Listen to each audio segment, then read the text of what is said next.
നിലമ്പൂർ ഉപതെരഞ്ഞെടുപ്പിൽ LDF ജയിക്കുമെന്ന് വിലയിരുത്തി CPIM സംസ്ഥാന സെക്രട്ടേറിയറ്റ്. PV അൻവറിന്റെ സ്ഥാനാർത്ഥിത്വവും UDF-ലെ ഭിന്നതകളും സഹായകമായി. PV അൻവർ പിടിക്കുന്ന വോട്ടുകൾ നിർണായകമെന്നും സെക്രട്ടേറിയറ്റ് വിലയിരുത്തുന്നു. ശ്രീജിത്ത് വിവരങ്ങളുമായി തിരുവനന്തപുരത്ത് നിന്ന് ചേരുന്നുണ്ട്. ശ്രീജിത്ത്, വിജയമുറപ്പ് എന്ന് വിലയിരുത്തുന്നുണ്ട്. അത് സംസ്ഥാന സെക്രട്ടേറിയറ്റിന്റെ വിലയിരുത്തൽ എങ്ങനെയാണ് ശ്രീജിത്ത്? റിജിത്ത്, ഇന്ന് ചേർന്ന CPIM-ന്റെ സംസ്ഥാന സെക്രട്ടേറിയറ്റിൽ നിലമ്പൂർ വോട്ടെടുപ്പായിരുന്നു പ്രധാനപ്പെട്ട ചർച്ചാ വിഷയം. നിലമ്പൂരിൽ വോട്ടെടുപ്പ് കഴിഞ്ഞുള്ള സാഹചര്യം CPIM വിലയിരുത്തി.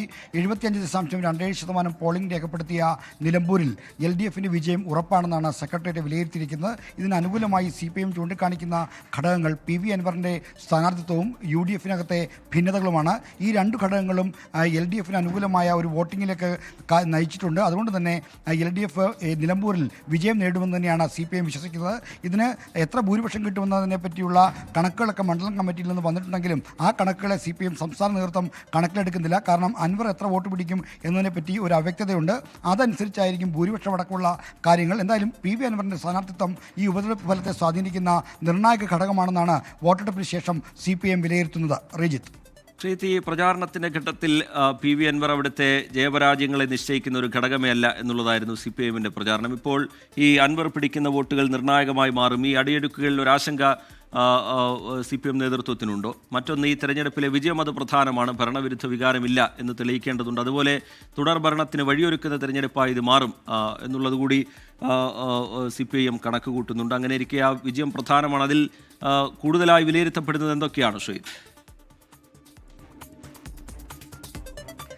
റിജിത്ത്, PV അൻവർ സ്വതന്ത്ര സ്ഥാനാർത്ഥിയായി നിലമ്പൂരിൽ രംഗപ്രവേശം ചെയ്തതു മുതൽ ആ സ്ഥാനാർത്ഥിത്വത്തെ അവഗണിക്കുന്ന ഒരു സമീപനമായിരുന്നു CPIM നേതൃത്വം LDF നേതൃത്വം എടുത്തിരുന്നത്. അതിന് കാരണം അൻവർ ഉയർത്തുന്ന വിഷയങ്ങൾ അവിടെ ചർച്ചാ വിഷയമാകാതിരിക്കാനുള്ള ശ്രദ്ധയായിരുന്നു അതിലൂടെ ഉണ്ടായിരുന്നത്. കാരണം മുഖ്യമന്ത്രിക്കും മുഖ്യമന്ത്രിയുടെ ഓഫീസിനും പോലീസ് ഭരണത്തിനുമെതിരെ രൂക്ഷമായ വിമർശനം ഉയർത്തിയാണ് അൻവർ LDF കൂടാരം വിട്ട് പുറത്തേക്കിറങ്ങിയത്. അപ്പോൾ അൻവർ ഉയർത്തുന്ന വിഷയങ്ങൾ അവിടെ ചർച്ചയാകാതിരിക്കാനാണ് ആ ഘട്ടത്തിൽ അൻവർ നിർണായകമല്ല എന്ന് പറഞ്ഞത്. എന്നാൽ വോട്ടെടുപ്പ് കഴിയുമ്പോൾ CPIM എത്തിച്ചേർന്നിരിക്കുന്ന നിഗമനം എന്ന് പറയുന്നത് PV അൻവറിന്റെ സ്ഥാനാർത്ഥിത്വം അവിടെ ഏറ്റവും നിർണായകമായ ഒന്നായി മാറുന്നു.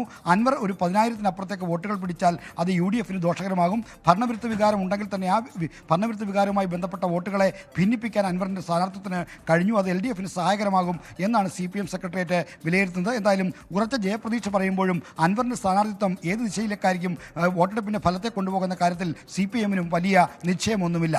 ശ്രീത്ത്, മറ്റൊന്ന് MV ഗോവിന്ദന്റെ വിവാദ പ്രതികരണമാണ്. RSS-മായി ബന്ധപ്പെട്ടുള്ള പ്രതികരണമാണ്. അത് പ്രചാരണത്തിന്റെ അവസാന ലാപ്പിലേക്കാണ്. നിലമ്പൂരിലെ തെരഞ്ഞെടുപ്പ് ചൂടിലേക്ക് ആ പ്രചാരണ വിഷയം എത്തുന്നത്. അത് പാർട്ടി ചർച്ച ചെയ്യും എന്ന തരത്തിലുള്ള വിവരങ്ങൾ നേരത്തെ പുറത്തു വന്നിരുന്നു. അതിലൊരു ചർച്ച സെക്രട്ടേറിയറ്റിൽ ഉണ്ടായോ ശ്രീത്ത്?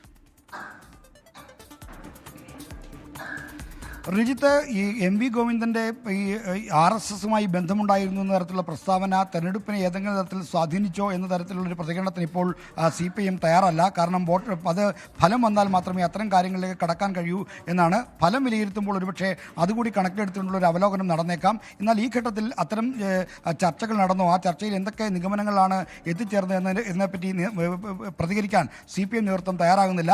മുഖ്യമന്ത്രി തന്നെ ആ വിഷയം പരസ്യമായി തിരുത്തിയതിലൂടെ ആ വിഷയം അവിടെ അവസാനിച്ചു എന്ന പ്രതികരണമാണ് CPIM നേതാക്കളിൽ നിന്ന് നമുക്ക് ലഭിക്കുന്നത്.